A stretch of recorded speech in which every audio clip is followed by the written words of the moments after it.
j'espère que vous allez bien ainsi que vos proches. Il est possible que actuellement je tourne ma vidéo le mardi 5 mai, mais que vous la regardez et que bon, on n'est plus trop confiné, mais on est plutôt en déconfinement. De toute manière, c'est un petit avis comme ça qui n'a rien à voir avec les livres.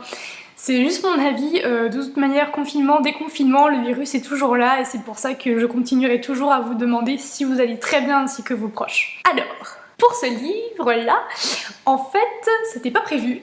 La preuve en est que je ne connais pas l'auteur, c'est-à-dire que c'est son 3e livre, mais j'ai absolument pas lu les 2 autres.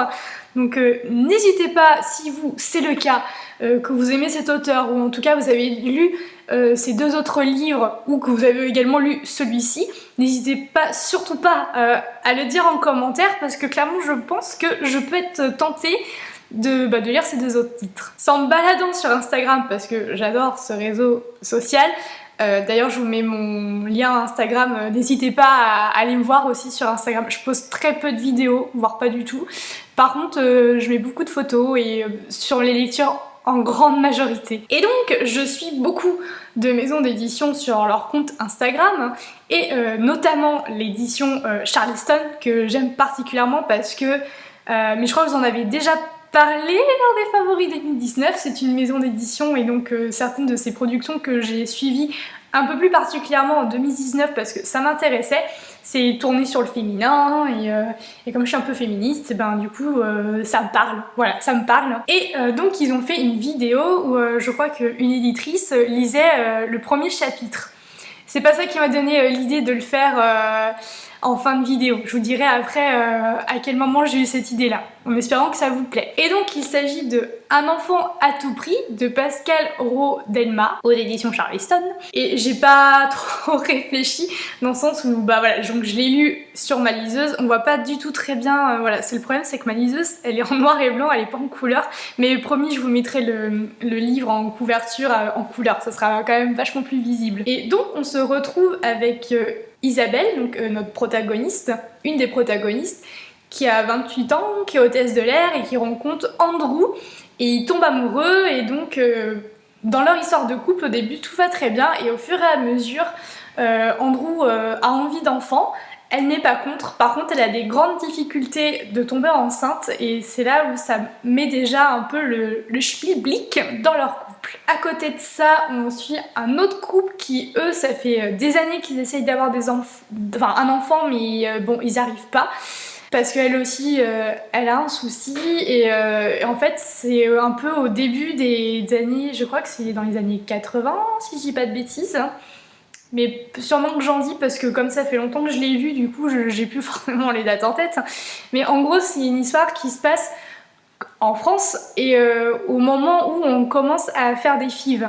Donc c'est pas ultra répandu mais il y a déjà eu un test ultra concluant et du coup les femmes petit à petit sont amenées, en tout cas sur Paris, à rencontrer le docteur qui s'occupe de ça pour faire des FIV. Donc c'est à ces débuts-là. Clairement le grand thème de ce livre c'est la maternité et je vous avais déjà un peu dit, je crois, pareil dans la vidéo des favoris 2019 que du coup c'était un thème qui m'interpellait et qui faisait un peu écho à une aspiration future, voilà, future, qui n'est pas le cas aujourd'hui, mais voilà, ça me parle dans ma propre évolution personnelle. Et alors, au début, ça c'est par rapport à mon ressenti de lecture et ça fait très longtemps que j'ai pas vécu ça. Et en fait, au début, les chapitres sont... Voilà, ils se dévorent assez facilement, assez rapidement. Et au début, je disais oui, bon, je trouvais que l'histoire avançait quand même assez vite. On voyait assez vite on voyait assez vite les problèmes, quoi. En gros, on voyait assez vite comment ça allait se poursuivre. Et il y a un truc qui se passe. C'est comme si, en fait, il y avait une fée qui était arrivée, qui avait claqué des doigts, et pouf, ça avait fait... Ça a commencé à mélanger des choses. On comprend que on va petit à petit, avec tous les liens qu'il y a entre les personnages, on va se retrouver dans une toile et c'est tellement bien fait qu'en fait ça amplifie au fur et à mesure l'histoire et ça fait crescendo en fait. Au début j'étais pas des masses captivée, mais ouais, j'y allais, je boudais pas mon plaisir comme d'habitude. Et au fur et à mesure qu'apparaissait un rebondissement, une péripétie, un lien, un truc, Au fur et à mesure, ça tisse, les choses s'imbriquent entre elles, hein. C'est tellement bien fait et jusqu'à la fin. Et en fait, à la fin, on se dit, ah, mais c'est pas fini. C'est pas fini, ça y est, on y a pris goût en fait à tout ça. Et tu te dis, waouh, enfin, c'est tellement bien fait. Et à la fois, c'est des tranches de vie. Et j'aime beaucoup ça. Je trouve que il y a quand même, il y a un peu d'émotion quand même dans ce livre. Ouais, il y en a une, enfin je pense à une scène où je l'ai pas vu venir et je me suis dit que, ah oui d'accord, elle avait quand même fait fort. Bon, voilà, je vous en dis pas plus parce que j'espère que vous allez, si vous avez envie de lire un livre sur ce sujet-là. Ah oui, ce que je tenais aussi à dire, c'est que c'est pas forcément un livre que uniquement sur la maternité, le désir d'enfanter, le désir de maternité, le désir de parentalité. Euh, alors déjà, ce thème est très bien traité, très bien amené. Vraiment, je cherchais clairement ça hein, quand j'ai lu le livre et j'ai pas du tout été déçue. Mais c'est pas que ça, c'est aussi sur les personnages, sur leur histoire et on s'attache, vraiment, vraiment on s'attache à ces personnages. Et ouais, franchement, ouais, en fait, je pensais pas l'aimer autant, ce livre. Franchement, au tout début, quand j'ai commencé ma lecture, je m'attendais tellement pas à ça. Et c'est une super surprise. Donc c'est pour ça que vraiment, si vous avez lu les 2 premiers livres de l'auteur et si ça vous a bien plu et si vous pouvez éventuellement me dire de quoi ça retourne, quels sont les thèmes, si ça vous a bien aimé, enfin si vous avez bien aimé, vraiment n'hésitez vraiment pas parce que je pense que de toute manière je vais forcément m'y intéresser de plus près à l'avenir. Après, je trouve que, enfin ce que j'ai bien aimé c'est que comme c'est pas un livre qui se passe dans notre présent à nous, où on a quand même avancé dans la réflexion de certaines idées féministes sur la maternité, sur les filles, etc. Je trouve que justement, c'est pas un débat qui a lieu. Et je trouve ça bien parce que juste on voit un peu au début comment c'est arrivé et qu'est-ce qui se passait et comment les femmes le vivaient. Ça m'a un peu fait penser quelque part un peu en fait un peu à mes grands-parents ou mes parents, enfin on se rend pas compte mais 20 ans plus tard ça n'a parfois un peu rien à voir, en tout cas ça a vachement plus évolué. C'est vrai que on a encore la pression en tant que femme d'avoir des enfants, surtout quand on est en couple et que ça se passe bien. Du coup je trouve ça bien que il y a des choses qui sont dites et après, si ça nourrit votre réflexion sur le sujet, tant mieux. Si ça ne nourrit pas, tant mieux aussi, c'est que vous n'avez pas forcément un besoin d'y réfléchir. Voilà, ça j'ai plutôt bien aimé. Je pense que de toute manière, c'était pas forcément le but de ce livre, hein. Moi en tout cas, ça a contribué un peu à ma propre réflexion personnelle. Donc en plus, très bien ce livre. J'ai l'impression qu'il y a de l'orage en fait dehors. Enfin là, il commence à pleuvoir. Hein. Bon, vous le voyez pas, mais il commence à pleuvoir et il y a un espèce de bruit un peu sourd derrière. C'est comme s'il y avait de l'orage. Si ça vous dit, je vous lis du coup le prologue. Et si ça vous dit pas, je vous dis à très bientôt et gros bisous. Pour le prologue, c'est parti. Il s'en était fallu de 2 cm qu'Isabelle ne soit pas admise au concours d'hôtesse de l'air. Mais elle avait su convaincre le jury et ils avaient fermé les yeux sur sa taille, la condamnant à se mettre sur la pointe des pieds dans l'avion pour atteindre les compartiments à bagages.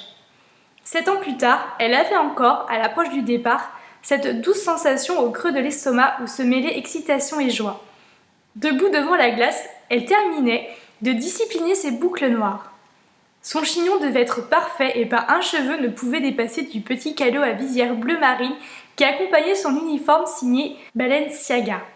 Elle traqua les dernières mèches rebelles à coups d'épingle et jeta un coup d'œil à son reflet. Satisfaite de sa silhouette dont le tailleur rose pâle cintré mettait en valeur la finesse, elle sangla sa valise sur un petit support à roulettes et appela l'ascenseur. La voiture qui était venue la chercher au pied de son immeuble la déposa à Orly, où elle rejoignit son équipage dans la salle de briefing. En cette année 1976, bien que l'interdiction de se marier eût été levée depuis plus de 10 ans, les hôtesses étaient encore nombreuses à être célibataires et sans enfants. Ce jour-là, à 28 ans, elle était la Benjamine, ce qui n'était pas pour lui déplaire. Les hôtesses seniors étaient ses mentors, elles qui avaient connu les transports aériens à l'époque de leur splendeur et sous leur allure bon chic bon genre, ce n'étaient pas les dernières à s'amuser pendant leur séjour en escale. À bord du Boeing 747 qui allait s'envoler vers Rio, Isabelle écoutait le chef de cabine principal mettre au point les dernières consignes de sécurité avant d'accueillir les passagers. Bientôt, postée devant la porte, elle les saluerait un à un en leur souhaitant la bienvenue. Elle essaierait, par un sourire rassurant, de chasser l'angoisse qu'elle décelait sous les yeux de certains. Il faudrait attendre quelques heures avant que, repus, ils ne s'assoupissent sur leur siège, laissant au personnel de bord un peu de répit. Isabelle remonterait alors les allées de la cabine, plongée dans la pénombre pour s'assurer que tout allait bien, puis rejoindrait ses collègues dans le galet, un réduit qui leur servait de cuisine. Isabelle aimait ces moments d'intimité où, alors qu'ils ne se connaissaient pas la veille, ils se racontaient leur vie en chuchotant une nuit entière dans la cabine endormie. L'équipage n'allait plus se quitter pendant la durée de la rotation, tissant des liens renforcés par leur isolement et la marginalité de leur situation.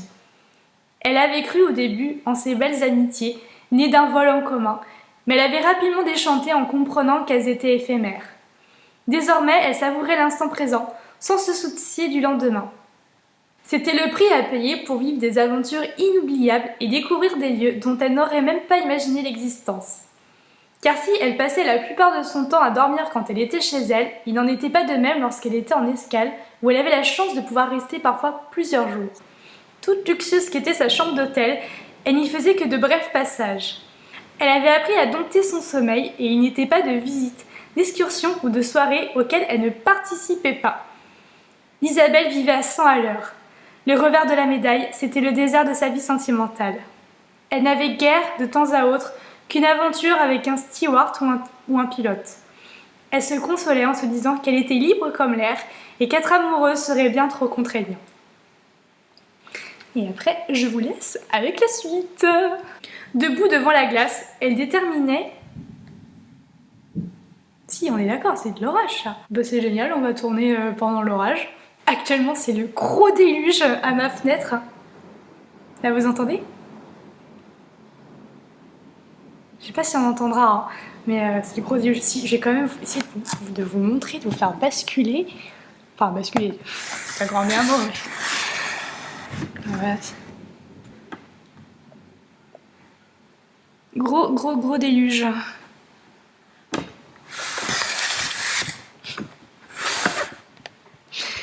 Bon, bah ça arrive, hein.